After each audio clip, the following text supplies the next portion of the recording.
ఏమ్మా, ఎవడన్నా ప్రేమిస్తాడా హృదయ శుద్ధిని? హృదయ శుద్ధిని ఎవడన్నా ప్రేమిస్తాడా? ఎప్పుడు ప్రేమిస్తావు హృదయ శుద్ధిని? ఎప్పుడు మన చేతులు ఏదే ఉంటే ఎప్పుడు హృదయ శుద్ధిని ప్రేమిస్తాం?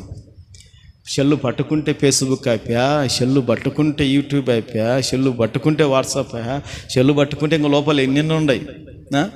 ఎప్పుడు హృదయ శుద్ధి వస్తుంది మనకు? హృదయ శుద్ధి కాదు కదా అది. బాగా దేవుని బిడ్డలారా మడ్డి పేరి ఉంటుంది లోపల. అందుకే ప్రభు అన్నాడు, దేవుని బిడ్డలారా హృదయ శుద్ధి గలవారు దానిలో వారు దేవుణ్ణి చూచెదరు. మరి బతికినప్పుడన్నా చూస్తావా దేవుణ్ణి? సచ్చినాక చూస్తావా? బతికినప్పుడు చూడాలని చెప్పాడు ప్రభు, సచ్చినాక కాదు. సచ్చినాక చూస్తావో చూడవు, నరకానికి పోతావో దేవుని కాడికి పోతావో తెలియదు. అది ఫైనల్ వరకు నిలబడాలి కదా. ఈరోజు నిలబడినాం, బయటకు వచ్చి ఉంటుంది.